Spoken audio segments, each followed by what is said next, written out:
Hi everyone, I'm meteorologist Rusty McCranie, and welcome to Weather Express, your weather in 5 minutes. Start the clock.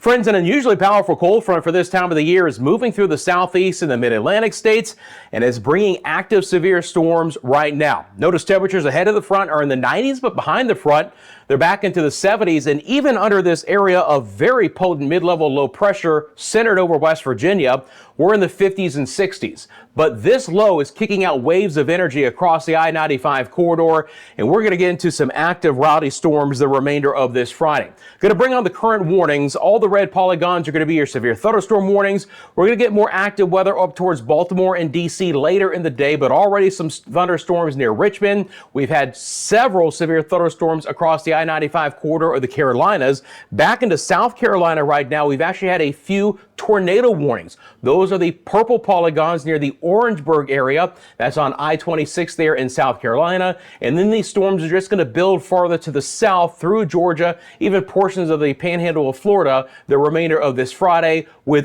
isolated severe thunderstorms out ahead of that along the Florida peninsula. Now back to the north and to the east, that area of low pressure will spin into New England and the Northeast over the weekend. That's going to bring waves of showers and storms to places like New York City and Hartford and Boston for the coming weekend, with some cooler rain also moving into the eastern side of the Great Lakes. Again, hot where the storms aren't developing in Florida, but this cold front, even into early June, is going to work its way all the way into South Florida this weekend. And there is an area where we could have more severe weather to talk about for the coming days. We have dried out in the short term over the central and the southern plains. Lovely conditions. Temperatures for you right now are in the 70s. Dew points right now are also quite low. Again, the air is very dry. It feels nice. We're going to get our dry line coming back in, which is going to bring some active weather to this area eventually. Enhanced satellite imagery, a few storms in South Texas, but otherwise the plains looks absolutely perfect for today. Now, the big story out west is actually the heat. Look at Redding, California, in the triple digits, a lot of triple digit or near triple digit heat for the San Joaquin Valley, back into southern sides of California, southern sides of Nevada, central and the western sides of Arizona.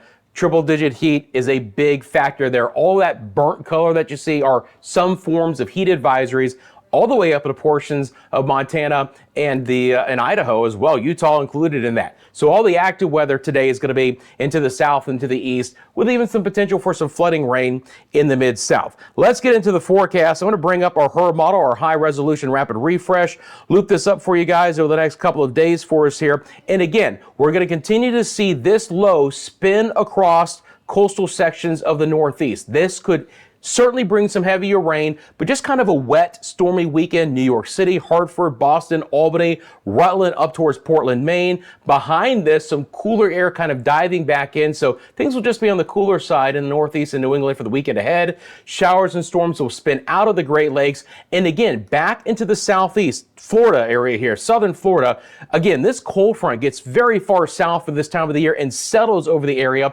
so places like Naples, Fort Lauderdale, Miami could be in store for active severe storms both on Saturday and Sunday.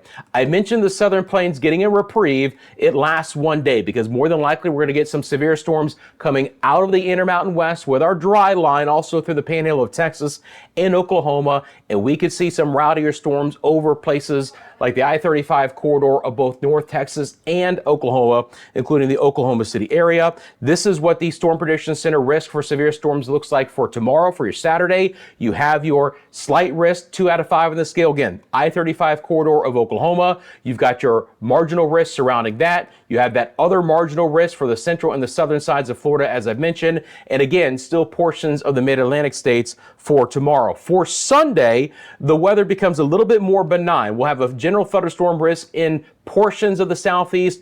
Our marginal risk is now going to drop a little bit farther south, including places like Waco and Houston, Texas. We'll have generalized thunderstorms out west with another little area here for the opportunity for some severe storms and hail through southern sides of Montana, maybe portions of Idaho, and even the northwest sides of Wyoming getting in on the act. Let's take a look at the overall chance for some heavier rain across the area.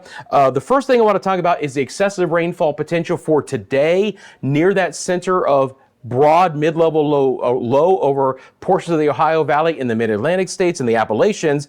And then the overall heavier rain is actually going to be building back into the plains with the potential for the severe storms, and especially down into South Florida, where, again, isolated flooding could be a concern. You look towards Fort Lauderdale and Miami, 4, 5, maybe locally 6+ inches of rain could fall over the weekend. That would be a concern in those areas.